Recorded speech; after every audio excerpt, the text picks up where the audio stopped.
Okay guys, magandang umaga. Welcome back na naman sa ating YouTube channel. Sa ngayon nga pala ay ito na yung ating 12 volt na 120Ah na LiPo4 battery. Nakaparallel siya guys para kapag ikinabit na natin yung ating BMS ay hindi magkaroon ng aberya yung ating ginagawang DIY na LiPo4 battery. At ganitong klaseng BMS nga pala guys ang ating gagamitin dito sa ating gagawing DIY na ating battery para sa ating solar setup. At ito yung kanyang kasamang wire para sa ating communication ng ating battery. Ayan guys, turuan ko kayo guys kung paano gumawa ng 12 volt 120Ah na LiPo4 battery. Alisin lang natin guys yung mga busbar na ating ipinanggamit dyan sa pagparalel para magamit natin at maisiris natin yung ating battery.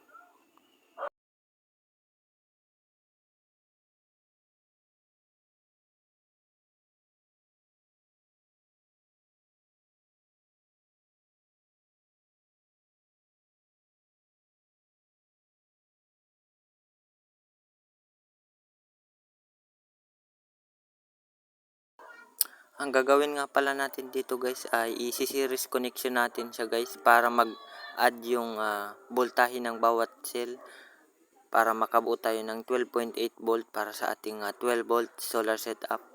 At kapag ipinaralel naman kasi natin guys, mag-add yung kanyang capacity at yung voltage ay same lang naman sa 3.2 volt pero yung kanyang current or yung kanyang capacity ay mag 4 times. Kaya ang gagawin natin guys ay series connection. At bago nga pala natin guys i-series, i-check muna natin ang voltage ng bawat cell kung pantay-pantay ba para hindi magka-aberya yung ating pagdi-DIY ng ating 12 volt na LiPo4 battery para sa ating solar setup. Yan, halos same lang naman guys, magkapareho lang yung kanilang mga voltahe. Halos lahat naman guys 3.29 volt, pare-pareho yung bawat cell. Okay guys, isi-series na natin. Sa pag-series nga pala guys ay i-alternate lang natin yung positive, negative, babaliktad-baliktarin lang natin. Positive, negative, positive to negative, positive to negative.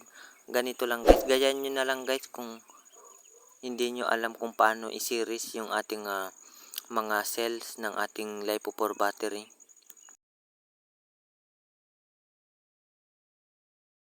Ganito na nga pala guys magiging itsura kapag isineries na natin. Ito yung ating positive, negative, positive, negative, positive, at negative, positive, at main negative. Ito na yung ating magiging main positive. Yan yung ating main positive. At ito yung ating negative. At ito naman yung ating positive. Another yung negative. At yung positive papunta naman sa negative. Negative naman papunta sa positive. At yung ating main negative. Yan guys, ganyan lang nga pala guys ang positive, negative, positive, negative, positive to negative. Ganyan lang nga pala guys ang series connection.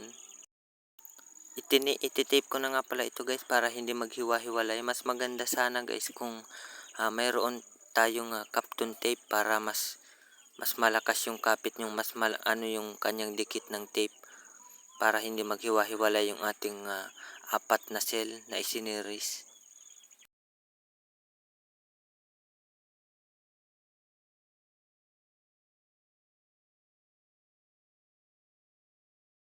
Okay guys, isi-series na natin yung ating mga cell para makabuo tayo ng 12 volt.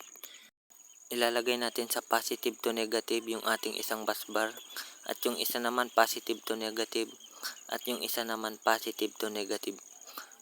At yung isang busbar guys ay magagamit pa natin yan sa ibang kasi apat yan, tag-iisa yan bawat cell.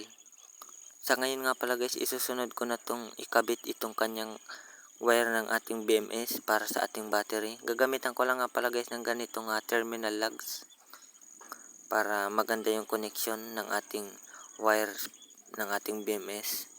Ganitong terminal lugs. Ikabit ko lang to guys sa dulo ng ating wire ng ating BMS.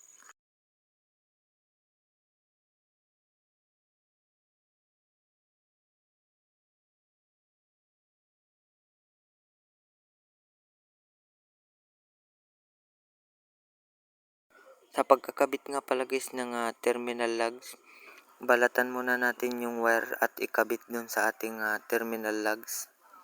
At sa pag kakabit guys, i-crimp lang natin siya guys. Parang ganito guys. Gayahin nyo na lang guys para magkaroon naman kayo ng idea. I-crimp lang natin siya guys ng ating plies or kung anong basta kayang ma-crimp siya guys. Yung para makompress. Yan. Ganun lang guys ang pagkakabit ng ating terminal lugs. Okay guys, ito na yung wire na ating nalagyan ng terminal lugs. Yan. Ganyan na yun guys yung itsura niya. Okay guys, sa ngayon ito yung ating magiging main negative at ito naman yung ating magiging main positive. Ito yung ating positive ng ating battery cell number 1. Ito yung magiging B1.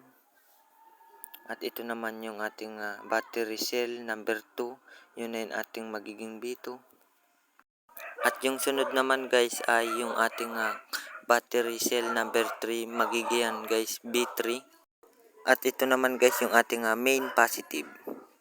Sa pagkakabit nga pala guys ng wire ng BMS ay ganito lang guys. Magsimula tayo guys sa itim. Palagi tayo magsisimula sa itim at ilalagay natin yan guys sa ating main negative. Yung kulay itim na wire. Diyan lang atin sa ating main negative. At yung sunod sa itim na wire guys, yan lalagay natin sa positive cell ng ating battery number 1. At yung pangatlong wire nga pala guys, simula sa itim, ikakabit lang natin dyan sa ating B2, sa positive ng ating cell number 2. At yung pang-apat na wire, simula sa itim, ikakabit lang natin guys dyan sa ating B3, sa battery, sa positive cell ng battery number 3. At yung natitira guys, ikakabit lang natin dyan sa ating main positive. Yan, ganyan lang guys yung pagkabit ng ating wire ng ating BMS. Ganyan lang guys yung connection ng wire ng ating BMS. Yan, ayusin lang natin yan guys para maganda naman tignan.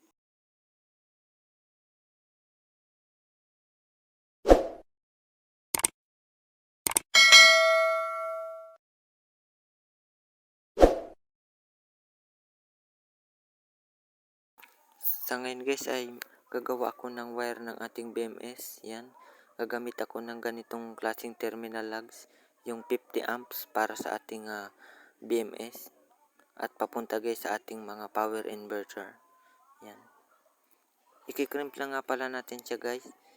Ikikrimp lang natin ng mahigpit yung ating terminal lug sa ating wire para walang loss connection. Mas maganda sana guys kung i-solder natin, hihinang natin para walang loss connection.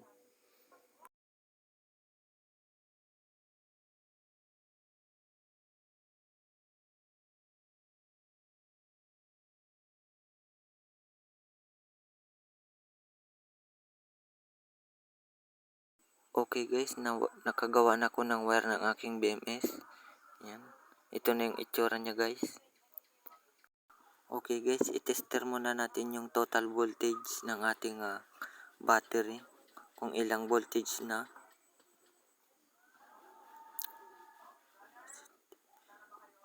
Yan guys, nakakuha tayo ng 13.1 volt DC dyan sa ating 12 volt na LiPo4 battery para sa ating solar setup.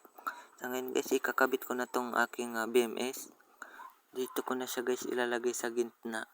Pero lalagyan ko lang siya guys ng foam para hindi siya maggalaw-galaw at hindi mag-short yung ating mga cell ng ating battery. ikat lang natin guys yung phone sa exact size ng ating BMS para medyo bagay naman.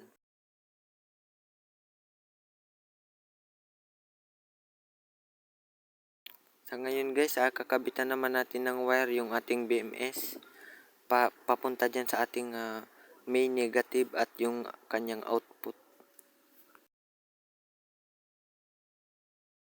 Sa pagkabit nga pala natin guys ng ating BMS ay ganito lang guys.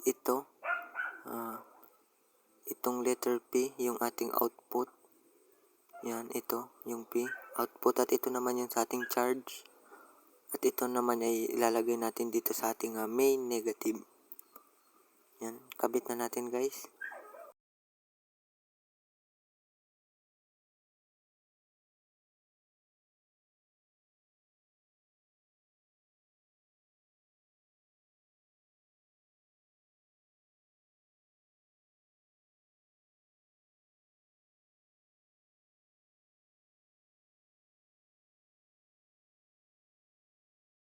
Sa pagkakabit nga pala ng wire guys, yan i-screw lang natin guys. Ilalagyan natin ng nut para hindi na tayo maghinang.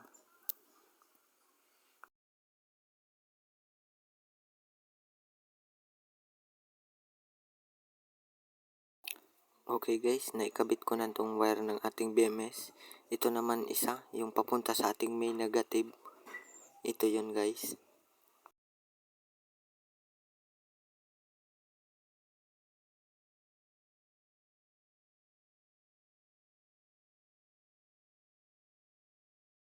Sa pagkakabit nga pala guys nitong BMS, itong B, yan, ito dito natin to sa ating main negative. Diyan natin ilalagay. At ito naman isa, ito, pagdidikitin natin tong out, yung P at yung C.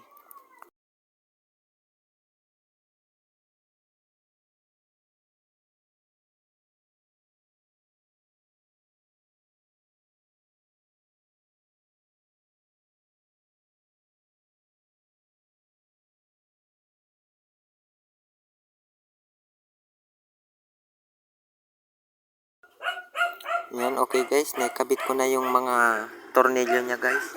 Yung isa naman, hihigpitan lang natin. Ito na nga pala guys yung ating magiging main positive, yung papunta sa ating mga inverter at sa ating charge controller. Ito na yung ating output ng ating 12.8 volt na LiPo4 battery. So ngayon guys, ikabit na natin itong wire ng ating mga battery cell sa ating BMS.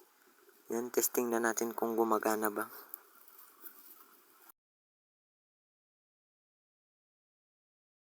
Yan, okay guys. I-test muna natin guys kung gumising na ba yung ating BMS. Tingnan natin kung mayroon ng output.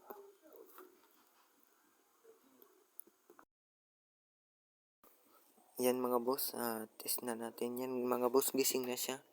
Nakakuha na tayo ng 13.1 volt DC.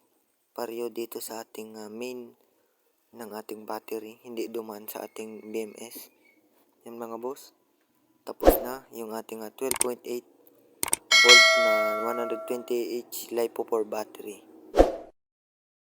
Okay mga boss, ito na yung ating pinaka-finish product ng ating 12.8 volt na 120H LiPo4 battery. Yan guys, ganyan na yung itsura niya guys. Nilagyan ko lang ng positive negative na ilalagay natin dito sa ating solar setup. Nilagyan ko na rin nga pala guys ng ganitong lalagyan, metal rack para sa ating battery. Papalit natin dyan sa ating 30Ah. Sa ngayon ay nag-harvest pa tayo ng almost 2.1 amps galing sa ating solar panel. Okay mga boss, ito na yung ating 12.8 volt na 128 na LiPo4 battery. Inilagay ko na dyan sa ating solar setup. Yan, para mag-charge siya. Ipinalit ko na dyan sa ating dating battery, sa luma nating battery. Ito na nga pala guys yung itsura ng ating solar setup. Medyo matatapos na natin. Sa ngayon ay nag-harvest pa tayo ng 34 watts, 2.3 amps. Okay guys, hanggang dito na lang at sana'y nagkaroon kayo ng idea sa pagbuo ng ganitong LiPo4 battery. At kung bago ka pa lamang sa aking YouTube channel, huwag kalimutang pindutin ang subscribe button at pati na rin ang notification bell para updated ka. Maraming salamat.